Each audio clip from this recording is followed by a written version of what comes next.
Perfecto. ¿Qué hubo? ¿Qué tal están? Yo soy Manhattan. Estén bienvenidos a un video más personal, porque como pueden ver, estoy más o menos en pijama.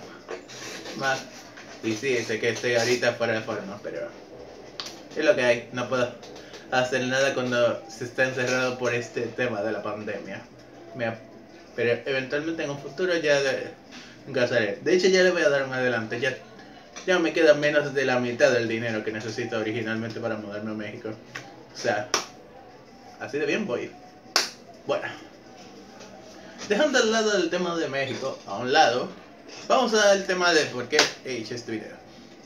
Uno, notificación, y además, para presumir. Porque miren, me he cortado la barba, ya me acabo de pelar y tengo gelatina en la cabeza. O sea, bueno, esa parte ya el humor mío ya se va. Ok, ahora toca el tema serio. Hace poco he jugado, por así decirlo, Genealogy de Hollywood y lo he terminado. Y esto es lo que pienso originalmente del juego.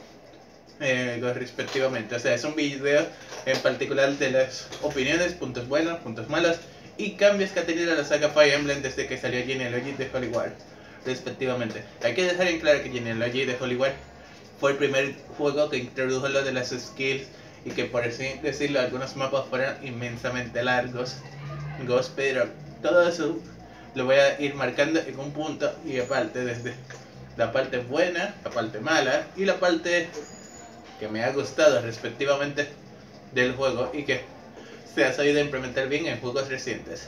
Ahora, dicho esto, sin más que decir, empecemos. Primero, vamos a empezar con la parte mala. Hace que ese mismo punto le empecé a mencionar hace unos minutos, y es: los mapas son inmensamente largos.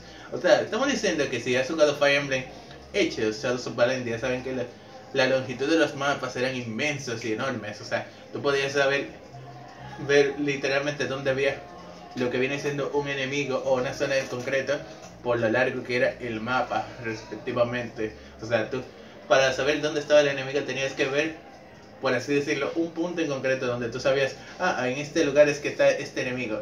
Ahí tú sabías ya que tanto tenía que tardar el enemigo en alcanzarte. Pero aquí en Genealogy de Hollywood esto no se ve desde esta perspectiva. Pongamos un ejemplo. Todos los mapas en Genealogy de Hollywood son grandes e inmensos. Pero eso de ser grandes e inmensos tiene también su propio contratiempo. Y es que, por ejemplo, digamos, tú vas a un mapa, vas respectivamente a lo que viene siendo a intentar, por así decirlo, avanzar en ese mapa. Por lo menos para alcanzar a un enemigo te tomarías un máximo de 5 turnos. O sea, 5 turnos, que ese 5 turnos se tomaría en términos de un mapa normal de Fire Emblem como un total de 10 turnos normales. O sea, estamos haciendo una versión simplificada de lo que vendría siendo la cantidad de turnos en Genealogy de Hollywood como un juego actual de la saga Fire Emblem. Los juegos actuales de la saga Fire Emblem son un poco más rápidos e intuitivos y puedes por lo menos planear más estrategias, forjar relaciones e incrementar mejor la relación con un personaje. En Genealogy de Hollywood eso no existía. De hecho, si tomamos en cuenta muchas de las cosas, los mapas actuales han mejorado en muchos aspectos, pero originalmente Genealogy de Hollywood hacer los mapas era como, por así decirlo, conquista una zona, después de conquistar una zona tengo que ir a esta otra zona, después de conquistar esta otra zona tengo que conquistar otra que está en la otra punta del mapa. O sea, tienes que ir de una zona a otra, respectivamente en un orden específico. O sea, del punto A al punto B, del punto B al punto C, del punto C al punto D. Y eventualmente estamos diciendo que en solo terminar un solo capítulo tardas por lo menos más de una hora. O sea, que a lo mucho te lo voy a mencionar. Tardas 5 horas en terminarte un solo mapa en Genealogy de Hollywood. Y eso es mucho, tomando en cuenta de que los juegos de Fire Emblem, lo que viene siendo terminarte un mapa entero, no tardas tanto. O sea, en otros juegos de Fire Emblem, solo terminar un solo mapa, es solamente tomar una zona, derrotar al jefe, pasas al próximo capítulo y el próximo mapa, que está conectado al anterior. Pero si decimos que conectaras todos esos mapas así de golpe para que hagas de que Team Marine de Doping Web y después avances, llega a ser un punto, por así decirlo, malo. Pero vamos a poner también esto de punto malo de los mapas en un punto bueno.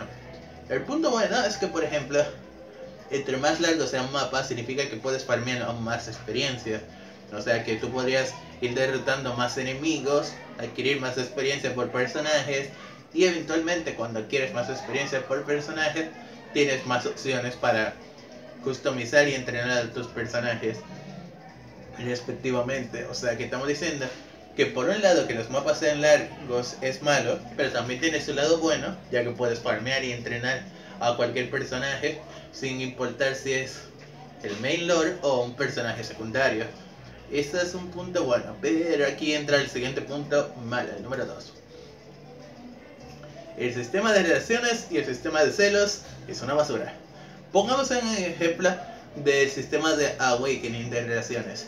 En Awakening el sistema de relaciones es que tú emparejas a dos personajes y conforme tú los utilizas vas incrementando su relación y esa relación sube a un cierta cantidad de grados. O sea, sube de C a B, de B a A, de A a S, y directamente ahí dan luz a un hijo y directamente el hijo hereda parte de las skills y las estadísticas de los dos, o sea, tanto del padre como de la madre.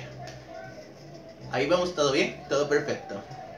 En Genealogy de Hollywood este sistema es cada vez que tú reseteas el juego, o sea, por ejemplo, si yo me equivoqué, hice algo mal y tengo que repensar todo el mapa de cero, el sistema de relación te dice, te vamos a decir que, por ejemplo, si tú tienes a dos personajes que le gusta una misma chica, y por ejemplo no digo, yo tenía una relación, por ejemplo, con uno de esos dos personajes, el personaje que viene siendo el segundo, la segunda opción pasa a ser la tercera, el segundo personaje que sería la tercera opción pasa a ser la segunda. O sea, digamos que cada vez que emparejas a un personaje entre sí, van cambiando las opciones con quién se va a casar el personaje al final del run. O sea, tú no escoges la pareja te la escoge el juego en base de qué tanto tiempo tú los juntas a los dos, o si directamente tú no los juntaste. Por ejemplo, hay dos personajes que están obligados ya de casarte, o sea, ya, incluso aunque mates al padre o hagas cualquier cosa, estos personajes te van a acompañar durante el resto del juego y no vas a poder cambiarlos sin importar cualquier cosa que hagas. Por ejemplo, Sigurd y Drayden se van a casar, eso está claro, no puedes casar a Sigurd con nadie fuera de Drayden. Lo mismo con Edlin y Quan, que ya están casados originalmente a principios de este mismo juego, pero entonces el resto de personajes del roster no están casados. O sea, tú podrías emparejar a cualquier personaje con cualquier otro y dependiendo de con quién lo emparejan, los stats o el crecimiento de los mismos va a ir subiendo, bajando conforme una tabla que hay en los que viene siendo los Fire Emblem World o las descripciones de los personajes. Porque si vas a una página web y revisas las descripciones, notarás que, por ejemplo, en algunos casos un personaje termina heredando ciertas skills. Por ejemplo, si se arden con cualquier chica, esa chica el hijo de esa chica va a tener ventaja directamente. O por ejemplo, casos así por el estilo, que juntas al personaje con cierta otra y hereda cierta característica. Por ejemplo, una habilidad como ira directamente, que la posee el tío, la puede heredar cualquier personaje correspondiente a esto del sistema de celos. Este punto es malo por el hecho de que, como dije, se basa mucho en los reseteos. Si estuvieras jugando originalmente por un emulador en una computadora, no hay problema con esto del sistema de celos. El problema es si tú lo juegas en un emulador, en móvil o cualquier cosa. Este sistema de celos va a ir variando y cambiando los resultados conforme tú vayas haciendo un reset respectivo en dicha relación. Ahora vamos a dar ese mismo punto a un punto bueno. ¿Qué tiene de bueno eso del sistema de emparejar a los personajes? El sistema de los celos y de amor también tiene su lado bueno, a pesar de esos defectos que he mencionado hace unos minutos y que lo comparé con el sistema actual de Awakening, por ejemplo el sistema de Treehouser o el de Fate, que posteriormente se modificó esto. Y es que en base a ese sistema que se utilizó en Awakening lo volvieron a reponer, volvieron a entrarlo en Gozen Fate y también lo volvieron a poner en Treehouser, arreglándolo, modificándole las cosas que hay que ponerle y haciéndole más útil y versátil esa forma de utilizar este sistema de antes que se utiliza en la época del Super Nintendo. O sea, un sistema que se aplicó en la época del Super Nintendo se modificó y claro, le hicieron muchas modificaciones, cambios y arreglos para que algunas skills fueran menos rotas o algunas que no fueran tan imprescindibles, pero tampoco que fueran en plan power creep o que siempre la tuvieras que tener sí o sí pegadas, diciéndote que la necesitas sí o sí para completar el juego al 100%. Entonces, de por sí. El sistema de amor lo único que te garantiza obviamente es los hijos, y además de garantizarte los hijos, que esta jugador más va a tener los hijos, porque originalmente de este sistema de amor, por cada personaje o hijo en quien emparejemos directamente, los hijos heredarán el arma de los padres. En otras palabras, si al padre o a la madre del turno le equipamos una serie de armas tochas hechas o tenía una build super rota, estas van a heredar cosas muy buenas de lo que viene siendo sus hijos. Por ejemplo, si emparejáramos a Teltiu originalmente con lo que viene siendo el propio, si emparejamos a Teltiu con Leslie, su hijo Arthur, que tiene por lo menos la magia de viento, podría utilizar el Forcetis. Eso lo estoy poniendo de ejemplo.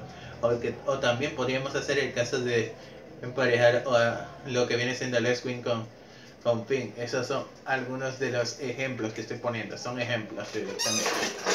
Ahora bien, tomando en cuenta eso, vamos a tener en cuenta eso segundo, el tercer punto, que es las unidades del juego. El juego tiene una gran diversidad de unidades en comparación a otros juegos de Fire Emblem. El problema aquí es que, por ejemplo, como yo dije, los mapas son enormes. No podrás entrenarlos a todos y hay ciertos personajes que le faltarán speed para doblar o matar a ciertos personajes. ¿Por qué se crea esto? Esto se crea por el sistema que yo he mencionado antes. Debido a que la tasa de dificultad está a la par, hay personajes que tú podrías levear y otros que no. O sea, te faltará siempre nivel con ciertos personajes a las horas de la verdad. Y por ejemplo, si quieres entrenar un personaje o evitar ciertas situaciones, tendrías que entrenar todos los personajes para que estén preparados para ciertas situaciones y evitar los peores resultados directamente, ya que todos los personajes heredan las cosas de los hijos, pero habrán personajes que se hagan mejores o peores en base a cómo lo entrenemos o lo adaptemos respectivamente. Eso sí, que entre lo que estoy declarando como punto malo es el caso de que, por ejemplo, consigamos a personajes como Dio, Alet, ¿no? Y claro, cualquier personaje respectivo que tenga cierta habilidad. Por ejemplo, estamos mencionando que esto no tiene ningún problema en un principio, si tienes en cuenta que obviamente al principio del juego la dificultad está baja para que tú puedas por lo menos ir farmeando a estos, pero eventualmente pongamos un ejemplo de que vas obteniendo personajes más y más fuertes y más rotos que los anteriores. ¿Qué harás cuando llegues al punto de llegar a perder a los personajes? Por ejemplo, en cierta parte del juego pierdes un personaje, en cierta parte del juego pierdes a otro personaje. Esto va haciendo esta balanza de dificultad que yo he mencionado hace unos minutos. O sea, en cierto punto vamos subiendo a los personajes y en cierto otro lo vamos bajando. Esto tiene su lado bueno y su lado malo. O sea, si subes a un personaje hasta cierto punto, adquirirá estas modificaciones o se irá más fuerte. Pero en base a ciertas cosas puede ser también malo, porque al final ciertos personajes nos lo quedaremos atrás y nos quedaría esa situación. Ay, si tan solamente le hubiera puesto esto, si tan solo lo hubiera entrenado más, si lo hubiera hecho más fuerte, quizás podría haber utilizado este skill, o quizás podría haber hecho que este personaje cambiara de clase como era respectivamente. Este tipo de cosas es a lo que me refiero. O sea, de lo que yo he jugado, obviamente, ya yo terminé el juego de Genealogy de Holy War. El juego tiene sus puntos buenos y principalmente sus puntos malos. Por ejemplo, de esto que he mencionado antes, voy a mencionar lo positivo ahora. Lo positivo aquí es obviamente que tenemos personajes como Iron, la Shulain, tenemos a Lex, tenemos a muchas otras opciones que podemos entrenar, y conforme vamos entrenándolos y preparándolos, conforme se van haciendo más fuertes, y entre más fuertes se hagan mejor la su utilidad durante todo el juego y nos pueden salvar en más de una ocasión respectivamente, porque requeriremos mucha ayuda en gran parte de los juegos y eventos importantes. Ahora sí, ya he dejado, por así decirlo, lo malo de la parte del juego. Ahora toca la cuarta parte y la última de las malas. La historia de Sequel la siento apresurada. Sí, la historia de Sequel es medio apresurada, porque de los puntos importantes que tú ves en la historia de Sequel, te llegas a quedar con muchas cosas.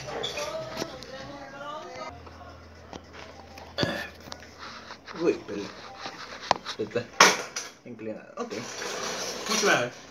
Bueno, sigamos a lo que decía de las unidades. Como dije, hay mucha variedad de unidades, tanto buenas como malas, pero se puede obviamente comparecer. Pero bueno, regresando a lo que decía, el cuarto punto, que es el último malo que le voy a poner, es la historia de Sigurd. Se siente medio apresurada, porque en la historia de Sigurd, por ejemplo, pongamos un ejemplo de las cosas que pasan en la historia de Sigurd. Le voy a resumir la historia de Sigurd en por lo menos 5 pasos. Secuestran a la sacerdotisa de turno. Sigurd va de caballero de la justicia a salvar a la sacerdotisa. Se ve envuelto en una guerra campal contra el reino invertido, porque secuestraron a la sacerdotisa de turno. Pero esperen, la sacerdotisa de turno no lo sabía, pero ella estaba involucrada. Da como un cierto grupo, el cierto grupo movía los hilos de las sombras, literalmente todo lo que hacía Sigurd y los otros. O sea, mientras Sigurd y los otros estaban intentando salvar a esa sacerdotisa, ese grupo estaba haciendo otras cosas. Esas mientras iban manejando la situación. Consiguen salvar a la sacerdotisa. Sin embargo, no saben que aquel grupo tenía todo fríamente calculado, independientemente de lo que Sigurd hiciera. O sea, Sigurd hacía algo y ese grupo lo que hacía eclipsaba totalmente las opciones de Sigurd. O sea, un héroe que terminaba al final haciendo todo, siendo buena persona y habiendo hecho justicia, para al final ser declarado un traidor y literalmente el grupo mover los hilos a su favor. Y al final termina con la declaración de que Sigurd termina muriendo como un traidor junto con toda su armada, y los que sobreviven originalmente terminan refugiándose y escapando de dicha situación atemorizante. Listo, ya resumí la historia de Sigurd. Por ejemplo, esto de hacer la historia muy apurada en Genealogy de Holy War, considero que fue un defecto bastante grande por el lado de Sigurd. Así que tengo que dejarlo en claro. La historia de Sigurd la sentí muy apresurada en ciertos puntos. Hay batallas que hicieron muy bien y hay desarrollos que hicieron bastante bien, pero si combinamos la parte de los mapas grandes con el desarrollo un poco apurado de la historia de Sigurd, se siente como que el trasfondo de la historia secundaria tiene como más importancia en la historia de Sigurd que el de la historia principal, lo cual se siente un poco extraño, y más asumiendo que se supone que tú vas a ser derrotado originalmente en la historia de Sigurd. Pero ahora vamos a obviamente poner la parte buena a la historia de Selly. Como dije anteriormente, de lo que tú hicieras en la historia de Sigurd tiene la repercusión en la historia de Selly, ya que conseguirás a todos los hijos y el grupo de Selly conseguirá la victoria respectiva a la guerra que fue empezada desde la parte de Sigurd, desde la derrota de lo que viene siendo los villanos de turno hasta la cosa, el progreso en gran parte del desarrollo de los mapas y la conclusión de la batalla final.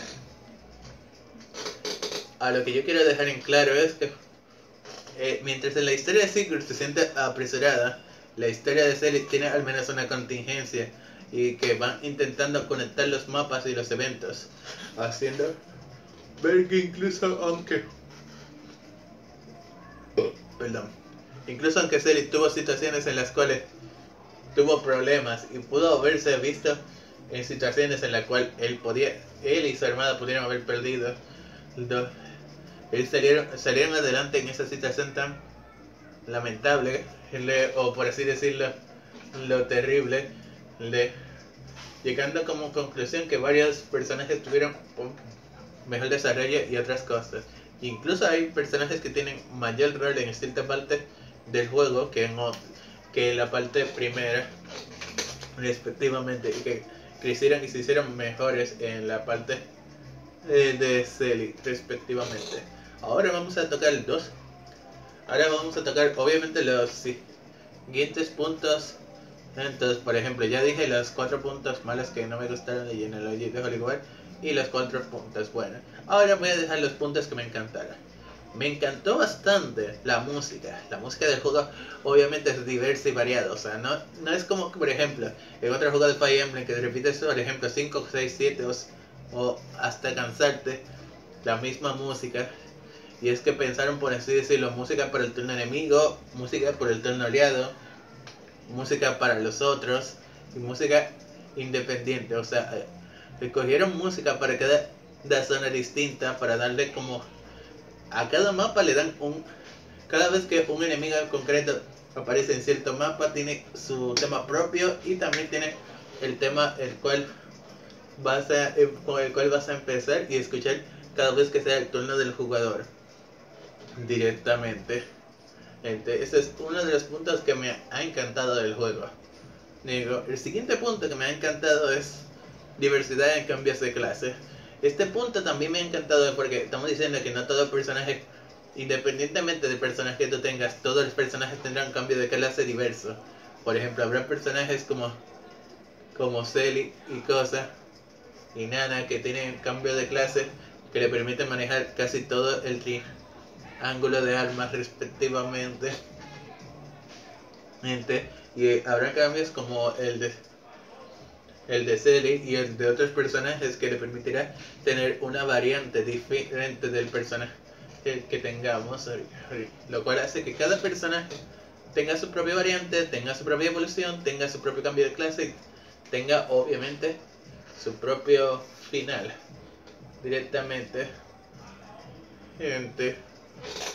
Algunos van a tener un final donde quedan casados, o otros que literalmente tendrán un final más o menos variando en la función del desarrollo del mismo. Por ejemplo, si vemos el apartado de Celi, mucha gente pensaría que Celi y Julian terminan juntos, pero no. El factor de que Celi puede terminar con cualquiera de las chicas con la que esté el juego hace que pueda ser distinto y variante el final en cierto punto. Pero, en fin. En teoría, la calificación que le daría a Genealogy de Hollywood sería un cosa. Normalmente siempre se le para en base a 10, lo que viene siendo el juego, pero a Genealogy de Hollywood le doy un 9. Un 9 de 10, o sea, casi un perfecto, ya que gran parte de las cosas se ven representadas más adelante en otros Fire Emblem. Por ejemplo, eso del sistema de skills se utilizó desde este Fire Emblem y se volvió a utilizar en Path of Radiance, se utilizó en Radiant Dance, se utilizó en Awakening, se utilizó en Fate y eventualmente en los Fire Emblem posteriores. El sistema de Again que utilizan los Dancers se utilizan las Gangsta y otras cosas que van poniendo. Pero bueno, señores, espero que les haya gustado. Yo soy Reinhardt y chao chao.